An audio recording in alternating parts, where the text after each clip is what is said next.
صحیح بخاری حدیث نمبر 21۔ حضور اکرم صلی اللہ علیہ وآلہ وسلم نے ارشاد فرمایا، جس شخص میں یہ 3 باتیں ہوں گی وہ ایمان کا مزہ پالے گا۔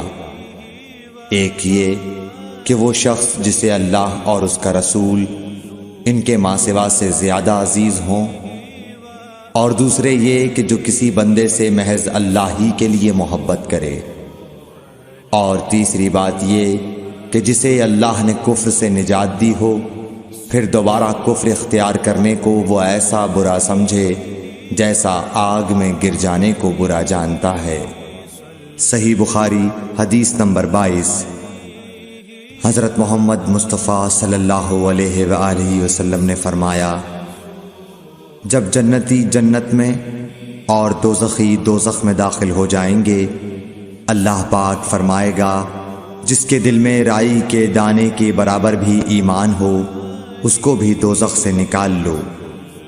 تب ایسے لوگ دوزخ سے نکال لیے جائیں گے اور وہ جل کر کوئلے کی طرح سیاہ ہو چکے ہوں گے، پھر زندگی کی نہر میں یا بارش کے پانی میں ڈالے جائیں گے۔ اس وقت وہ دانے کی طرح اگائیں گے جس طرح ندی کے کنارے دانے اگاتے ہیں۔ کیا تم نے نہیں دیکھا کہ دانہ زردی مائل پیچ در پیچ نکلتا ہے؟ صحیح بخاری حدیث نمبر 23۔ حضور اکرم صلی اللہ علیہ وآلہ وسلم نے فرمایا، میں ایک وقت سو رہا تھا، میں نے خواب میں دیکھا کہ لوگ میرے سامنے پیش کیے جا رہے ہیں اور وہ کرتے پہنے ہوئے ہیں، کسی کا کرتا سینے تک ہے اور کسی کا اس سے نیچا ہے۔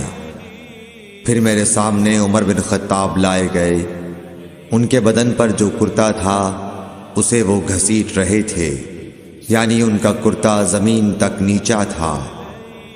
صحابہ رضی اللہ تعالی عنہ نے پوچھا کہ یا رسول اللہ اس کی کیا تعبیر ہے؟ آپ نے فرمایا کہ اس سے دین مراد ہے۔ صحیح بخاری حدیث نمبر 24۔ ایک مرتبہ رسول کریم صلی اللہ علیہ وسلم ایک انصاری شخص کے پاس سے گزرے، اس حال میں کہ وہ اپنے ایک بھائی سے کہہ رہے تھے کہ تم اتنی شرم کیوں کرتے ہو؟ آپ نے اس انصاری سے فرمایا کہ اس کو اس کے حال پر رہنے دو، کیونکہ حیا بھی ایمان ہی کا ایک حصہ ہے۔ صحیح بخاری حدیث نمبر 25۔ رسول اللہ صلی اللہ علیہ وسلم نے فرمایا، مجھے اللہ کی طرف سے حکم دیا گیا ہے کہ لوگوں سے جنگ کروں اس وقت تک کہ وہ اس بات کا اقرار کر لیں کہ اللہ کے سوا کوئی معبود نہیں ہے، اور یہ کہ محمد صلی اللہ علیہ وسلم اللہ کے سچے رسول ہیں، اور نماز ادا کرنے لگیں اور زکوٰۃ دیں۔ جس وقت وہ یہ کرنے لگیں گے تو مجھ سے اپنے جان و مال کو محفوظ کر لیں گے، سوائے اسلام کے حق کے۔ رہا ان کے دل کا حال تو ان کا حساب اللہ کے ذمے ہے۔ صحیح بخاری حدیث نمبر 26۔ رسول اللہ صلی اللہ علیہ وسلم سے دریافت کیا گیا کہ کون سا عمل سب سے افضل ہے؟ فرمایا، اللہ اور اس کے رسول پر ایمان لانا۔ کہا گیا اس کے بعد کون سا؟ آپ نے فرمایا کہ اللہ کی راہ میں جہاد کرنا۔ کہا گیا پھر کیا ہے؟ آپ نے فرمایا حج مبرور۔ صحیح بخاری حدیث نمبر 27۔ رسول اللہ صلی اللہ علیہ وسلم نے چند لوگوں کو کچھ عطیہ دیا اور سعد وہاں موجود تھے۔ وہ کہتے ہیں کہ رسول اللہ صلی اللہ علیہ وسلم نے ان میں سے ایک شخص کو کچھ نہ دیا، حالانکہ وہ ان میں مجھے سب سے زیادہ پسند تھا۔ میں نے کہا حضور، آپ نے فلاں کو کچھ نہ دیا، میں اسے مومن گمان کرتا ہوں۔ آپ نے فرمایا مومن یا مسلمان؟ میں تھوڑی دیر چپ رہ کر پھر پہلی بات دہرانے لگا۔ حضور صلی اللہ علیہ وسلم نے بھی دوبارہ وہی جواب دیا۔ پھر آپ نے فرمایا کہ اے سعد، باوجود یہ کہ ایک شخص مجھے زیادہ عزیز ہے، پھر بھی میں اسے نظر انداز کر کے کسی اور دوسرے کو اس خوف کی وجہ سے یہ مال دیتا ہوں کہ وہ اپنی کمزوری کی وجہ سے اسلام سے پھر جائے اور اللہ اسے آگ میں اوندھا ڈال دے۔ صحیح بخاری حدیث نمبر 28۔ ایک آدمی نے رسول اللہ صلی اللہ علیہ وسلم سے پوچھا، کون سا اسلام بہتر ہے؟ آپ صلی اللہ علیہ وسلم نے فرمایا کہ تو کھانا کھلائے اور ہر شخص کو سلام کرے، خواہ اس کو تو جانتا ہو یا نہ جانتا ہو۔ صحیح بخاری حدیث نمبر 29۔ حضرت صلی اللہ علیہ وسلم نے فرمایا، مجھے دوزخ دکھلائی گئی تو اس میں زیادہ تر عورتیں تھیں جو کفر کرتی ہیں۔ کہا گیا، حضور کیا وہ اللہ کے ساتھ کفر کرتی ہیں؟ آپ صلی اللہ علیہ وسلم نے فرمایا کہ خاوند کی ناشکری کرتی ہیں اور احسان کی ناشکری کرتی ہیں۔ اگر تم عمر بھر ان میں سے کسی کے ساتھ احسان کرتے رہو، پھر تمہاری طرف سے کبھی کوئی ان کے خیال میں ناگواری کی بات ہو جائے تو فوراً کہہ اٹھے گی کہ میں نے کبھی بھی تجھ سے کوئی بھلائی نہیں دیکھی۔ صحیح بخاری حدیث نمبر 30۔ حضرت صلی اللہ علیہ وآلہ وسلم فرماتے تھے، جب دو مسلمان اپنی اپنی تلواریں لے کر بھڑ جائیں تو قاتل اور مقتول دونوں دوزخی ہیں۔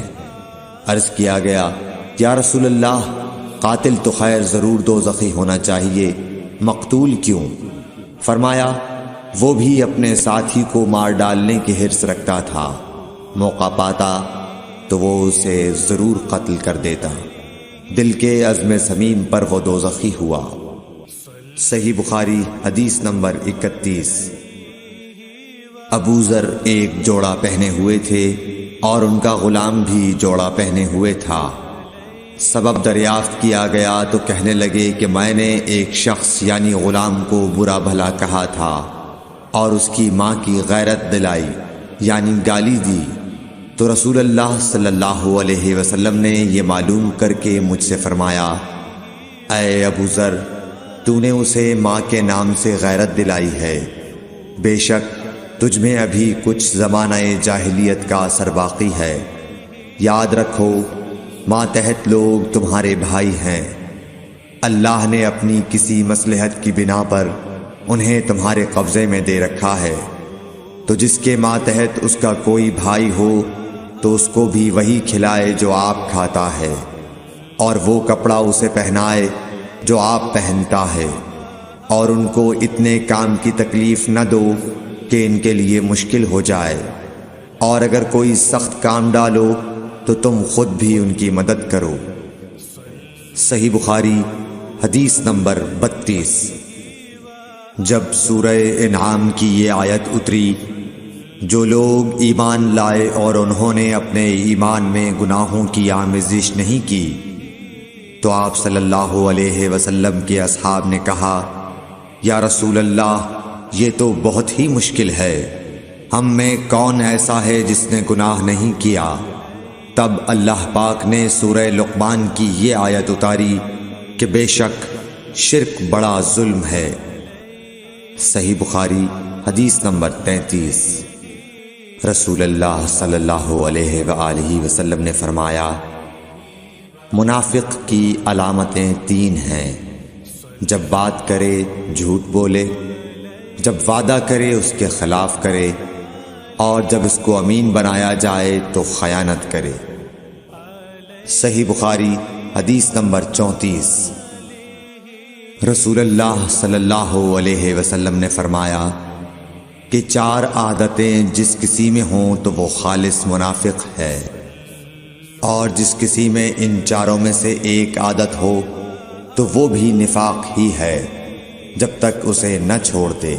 وہ یہ ہے، جب اسے امین بنایا جائے تو امانت میں خیانت کرے، اور بات کرتے وقت جھوٹ بولے، اور جب کسی سے عہد کرے تو اسے پورا نہ کرے، اور جب کسی سے لڑے تو گالیوں پر اتر آئے۔ صحیح بخاری حدیث نمبر 35۔ رسول اللہ صلی اللہ علیہ وسلم نے فرمایا، جو شخص شب قدر ایمان کے ساتھ محض ثواب آخرت کے لیے ذکر و عبادت میں گزارے، اس کے گزشتہ گناہ بخش دیے جاتے ہیں۔ صحیح بخاری حدیث نمبر 36۔ رسول اللہ صلی اللہ علیہ وسلم نے فرمایا، جو شخص اللہ کی راہ میں جہاد کے لیے نکلا، اللہ اس کا ضامن ہو گیا۔ اللہ تعالیٰ فرماتا ہے، اس کو میری ذات پر یقین اور میرے پیغمبروں کی تصدیق نے اس سرفروشی کے لیے گھر سے نکالا ہے۔ میں اس بات کا ضامن ہوں کہ یا تو اس کو واپس کر دوں ثواب اور مال غنیمت کے ساتھ، یا شہید ہونے کے بعد جنت میں داخل کر دوں۔ رسول اللہ صلی اللہ علیہ وسلم نے فرمایا، اور اگر میں اپنی امت پر اس کام کو دشوار نہ سمجھتا تو لشکر کا ساتھ نہ چھوڑتا، اور میری خواہش ہے کہ اللہ کی راہ میں مارا جاؤں، پھر زندہ کیا جاؤں، پھر مارا جاؤں، پھر زندہ کیا جاؤں، پھر مارا جاؤں۔ صحیح بخاری حدیث نمبر 37۔ حضرت صلی اللہ علیہ وسلم نے فرمایا، جو کوئی رمضان میں راتوں کو ایمان رکھ کر اور ثواب کے لیے عبادت کرے، اس کے اگلے گناہ بخش دیے جاتے ہیں۔ صحیح بخاری حدیث نمبر 38۔ حضرت صلی اللہ علیہ وسلم نے فرمایا، جس نے رمضان کے روزے ایمان اور خالص نیت کے ساتھ رکھے، اس کے پچھلے گناہ بخش دیے گئے۔